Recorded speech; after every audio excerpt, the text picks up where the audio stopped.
ازيكم يا شباب؟ إيه الاخبار؟ عاملين ايه؟ يا رب تبقوا بخير.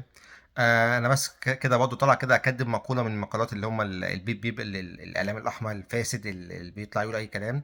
من ضمن كلامهم يجي يقول لك طول ما نادي الاهلي بخير منتخب مصر بخير. انا لسه بقى بنخش بقى ايه في التفاصيل بتاعه المنتخب مصر دي. طبعا المقوله دي كذب في كذب. احنا هنتكلم في اخر اهو. احنا مثلا اخر بطوله خدناها من امتى؟ من 2010. تمام.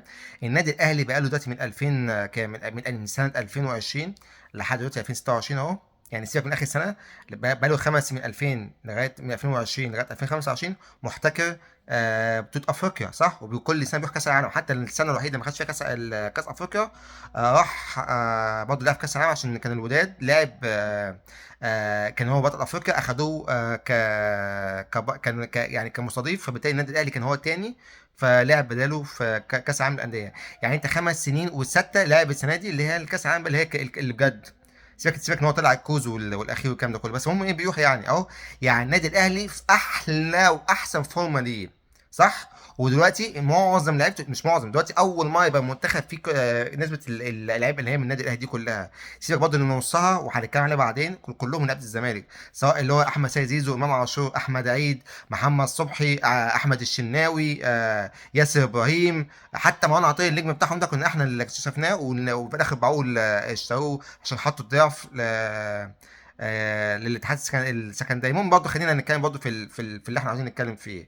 فانت دلوقتي بتقول ان النادي الاهلي لما بيبقى بخير منتخب مصر بيبقى بخير. طب ما هو النادي الاهلي كان بخير وبخير وبخير وبخير وغير خيره، واخد مركز ثالث 3 مرات في كاس العالم للانديه وشبح ومنهم مره كمان كان هيطلع النهائي لولا الحظ وضربات الجزاء. مش ده اهو؟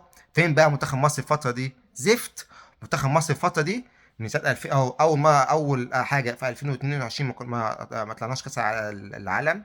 في الفتره دي كلها كنا بنطلع، رحنا بس مره النهائي لافريقيا اللي هي سنه 2021. آه ده انجازات منتخب مصر الفتره دي كلها. رحنا نهائي مره و... والمره دي رحنا كاس عالم طبعا، بس المره دي كان لازم نروح كاس عالم. ده في فرقه اسمها مش عارف ايه، حتى مش عارف اسمها، طلع كاس العالم. انت كان لازم تطلع كاس عالم. انت كنت بتنافس بوركينا فاسو ومش عايز تطلع كاس عالم، فانت بتهزر وش يعني. ف فمقوله النادي الاهلي بخير فمنتخب مصر بخير، دي مقوله كذب في كذب. اديك هو بقول لكم، هو بالدليل او النادي الاهلي بخير قوي، بخير خيره. عارف اللي هو ايه؟ ده بخير، ده من كتر خيره ما شافش غيره. مفيش مفيش، ما رحناش ومفيش قاعدين يشوف البطوله دي. طبعا بالاداء السيء بتاع حسام حسن، طبعا هو اللي مدينا في 60 داهيه برضه، بس يعني هو مش معنى ان النادي الاهلي بخير يبقى احنا بخير. تعالى بقى شوفوا بقى 2006 و2008 و2010 لما كان منتخب مصر قوي، كان قوي ليه؟ اول حاجه كنا عندك جيل. بص بقى الميكس اللي حصل بقى. عندك الجيل بتاع 2001 اللي خد بتاع شوقي غريب اللي اخد تالت العالم الشباب. بعد كده عندك الجيل اللي بعديه بتاع حسن شحاته اللي اخد كاس افريقيا، وبعد كده طلع من دور 16 بالعافيه من الارجنتين، اللي هي بعد كده بقت بطلة العالم في البطوله دي. ادي الجيلين جمعناهم مع بعض، مع الجيل بواقي جيل 98 اللي هو كان احمد حسن وعبد الظاهر السقا، وفي الاول كان حازم امام والحضري. ما كل ده كان جيل 98. انضم منهم مين بقى شويه بقى ايه مع شويه الفاز الحلو. ما كل ده يا جماعه كومباينيشن كده حصل، كده ميكس كده حصل، طلع جيل 2006 و2008 و2010. حتى انت كمان بتيجي تشوف حتى في الليسته، في القائمه بتاعت منتخب مصر في 2006 و2008 و2010، هتلاقي ايه مثلا 6 7 اهلاويه، 6 7 زملكاويه، ناس من انبي، ناس من مصري، ناس من ترسانه، مش ممكن يعني، ناس من مصري، من اسماعيلي. شوف يا باشا، احمد فتحي ساعتها كان لما بدا كان بيلعب فين؟ في الاسماعيلي. حسني عبد ربه كان في الاسماعيلي.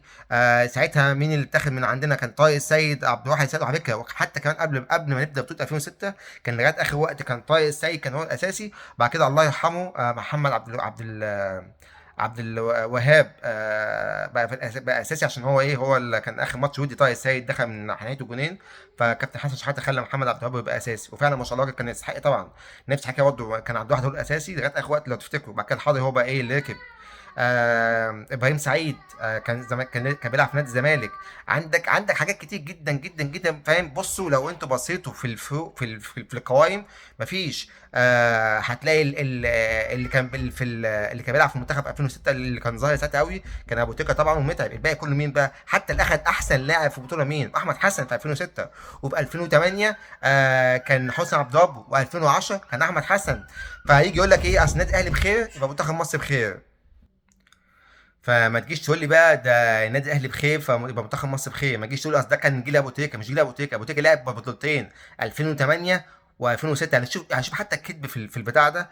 مين حتى كان النجم بتاع 2010؟ كان احمد حسن واخد احسن لعيب في البطوله، وكان الهداف جده. في 2008 كمان الهداف بتاع منتخب مصر كان ابو تريكه وحسني عبد الله وعمرو زكي. اهلي كان اهلي ليبي او الاهلي طرابلس، اهلي بني بتاع الامارات ده تقريبا، والاهلي المصري والزمالك. فيا جماعه بصوا يا جماعه، فبطلوا بقى كده.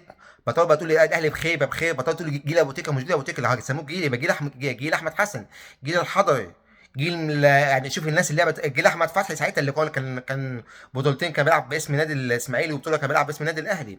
فبطلوا بقى يا جماعه تتساووا، حتى لما تساووا اللعيبه وبتنسوهم باسمكم بعدين، فاتقوا الله يا جماعه، بطلوا بقى كده، بطلوا عبط. زي برضه الناس عماله تقول لك اصل النادي الاهلي بما انحدر، وفي الاخر اول ما تغيب ماتش يجي يقول لك الفرقه كلها ما ينفعش تلعب، ويقعدوا ياخدوا اللعيبه من الانديه. وحد يفتكر يا جماعه لما في 4 سنين النادي الاهلي ما خدش بطوله، عملوا ايه في الاسماعيلي؟ مسحوه. الاسماعيلي ما كان كل شويه بيشوفهم بيلبهم بالاربعه، اخدوا الفرقه كلها. فالمهم يعني عشان برضه مش عايزين بقى نخش في متاهات تانيه، فنيجي يقول لك الاهلي بخير فالمنتخب مصر بخير، قول له بالدليل، هو بالارقام اللي انا بقول لك عليه ده، مفيش الكلام ده. 2006 كان النجم الاول احمد حسن، 2008 كان النجم الاول حسني عبد الله، و2010 كان ابو تريكه اساسا ما كانش موجود كمان، وكان النجم الاول هو احمد حسن. فبلاش بقى هبل. وهو عمر ما كان النادي الاهلي بخير في منتخب مصر بخير. طبعا النادي الاهلي بخير ده بيساعد، لكن لازم يبقى الانديه كلها بخير، الاهلي والزمالك ومنتخب مصر لازم. وحتى كمان الجيل ده كمان كان ساعتها كان الزمالك اخذ الدوري 2001 و2000 كان 2000 و2001 و2004، والاسماعيلي اخذ 2000 2002. فكل ده كان غزا المنتخب. بعد كده النادي الاهلي وكمان الزمالك وصل، اخذ بطوله افريقيا اللي هي الاخيره خالص، والاسماعيلي كان وصل نهائي افريقيا، والاهلي برضه كان بدا بقى ايه، المرحله بتاعته بدا يكبر ياخد بطوله افريقيا. فكل ده خلاص دعم المنتخب. فاتقوا الله يا جماعه وانتوا بتتكلموا وانتوا بتقولوا المعلومه. اول حاجه مفيش حاجه اسمها النادي الاهلي بخير فالمنتخب بخير، مفيش حاجه اسمها جيل ابو تريكه، ده ما كانش جيل ابو تريكه خالص خالص خالص، وبالدليل يعني بقى. فبطلوا بقى كذب وهبل وقرف وعبط، ويعرفوا التاريخ وبعد كده يتكلموا عليه. يلا سلام.